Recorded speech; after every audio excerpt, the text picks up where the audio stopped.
Brazil is a master at creating meaningless rules. The laws are confusing, the bureaucracy endless, and the regulations create more revenue than they protect. In fact, many people don't even know that simply drilling an artesian well and using it, just like that, on their own land, is prohibited.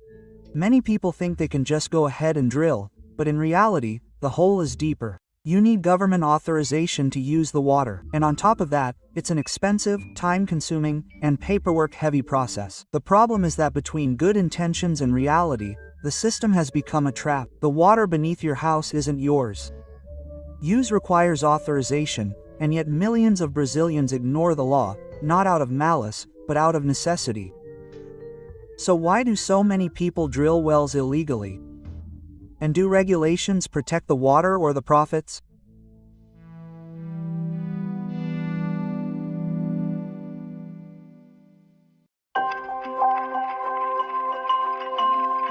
Before 1988, if you owned land, the water beneath it was yours. It was that simple. But the Federal Constitution of 1988 changed the rules of the game. Water is now considered a public good. In practice, this means that even if it's in your backyard, it's not yours. Water is a limited resource, essential to life, and therefore, it was determined that it needs to be protected. Therefore, in 1997, Law 943, known as the Water Law, was created, requiring any use of groundwater to have prior authorization from the government. In some cases, when the volume of water abstracted is very small, the use may be considered insignificant and exempt from a permit. Each state sets its own limits.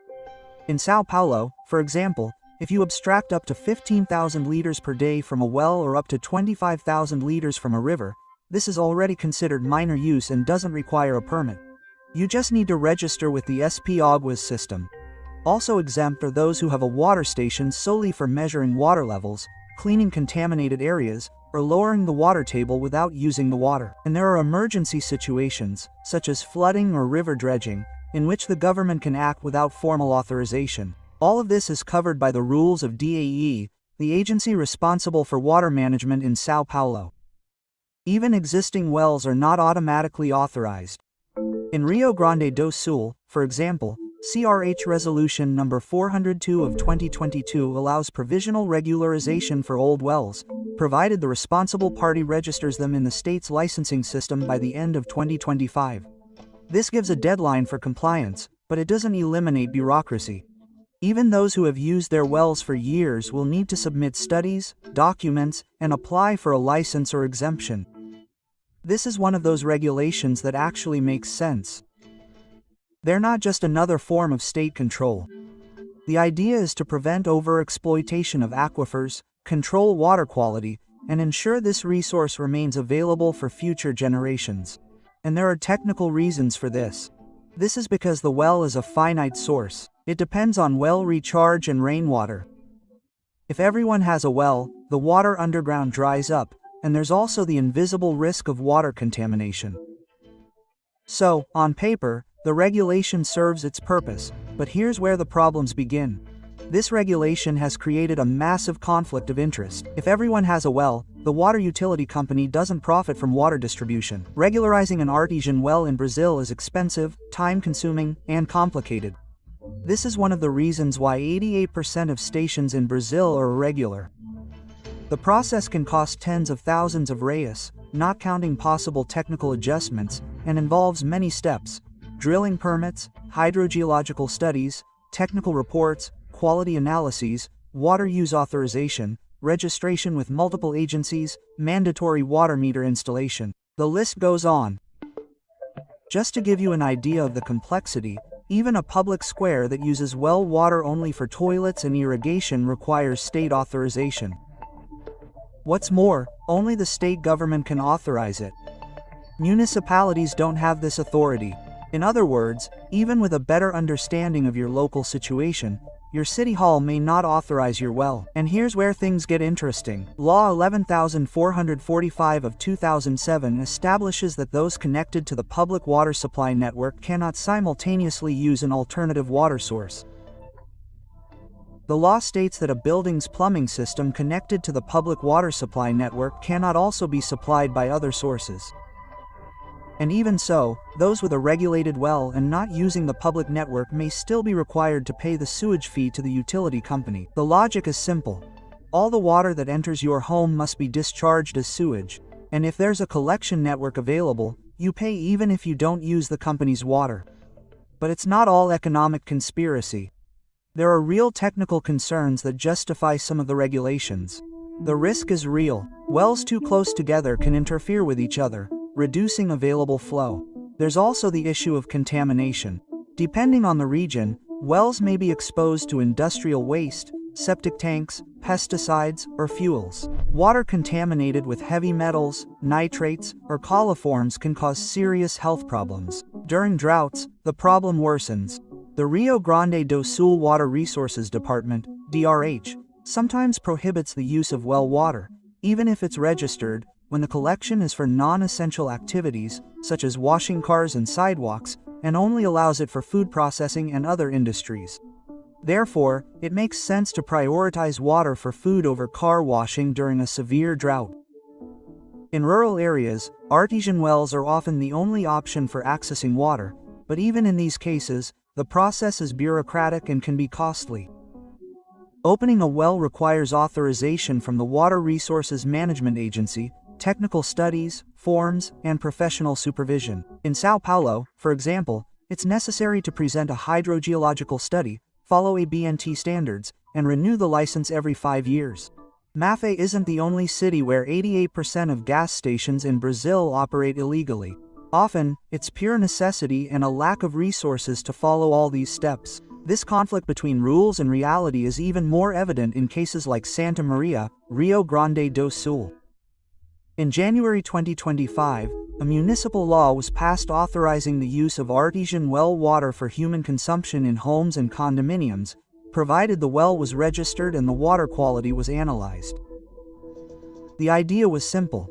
It gives citizens the right to use an alternative source without relying exclusively on the Corsan network. Corsan is the state-owned company responsible for water supply and sewage treatment in much of Rio Grande do Sul.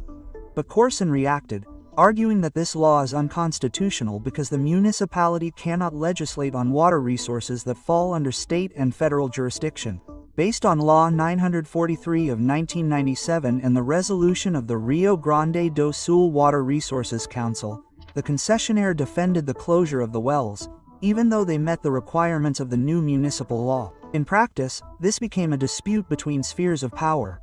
The municipality tried to ease restrictions, the state government tightened its grip, and the resident was caught in the middle, unaware of the situation with their well. The issue becomes much more complex when we consider that if a building has both utility water and well water, and someone drinks well water and dies as a result, the utility could be held liable.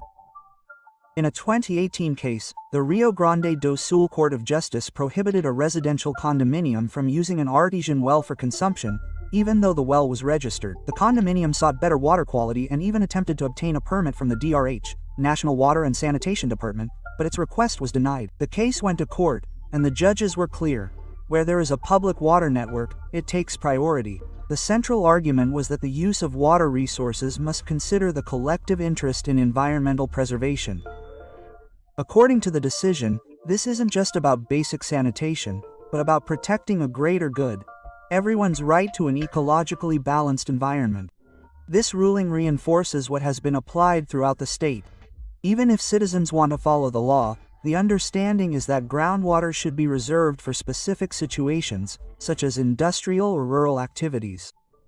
In urban areas with an available network, the priority is to maintain public control and avoid greater risks to the community.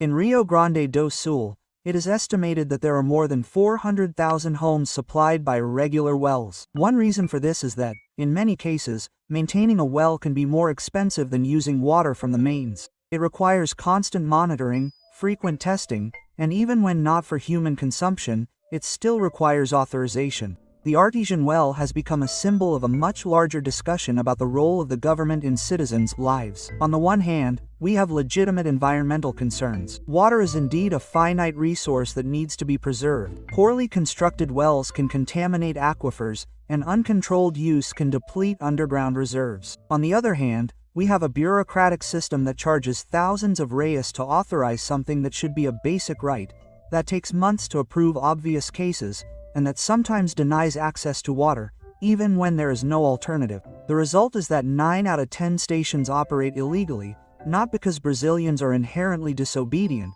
but because the system is inherently unworkable. And even if the resolution is for the good of all, Brazil still manages to make things difficult.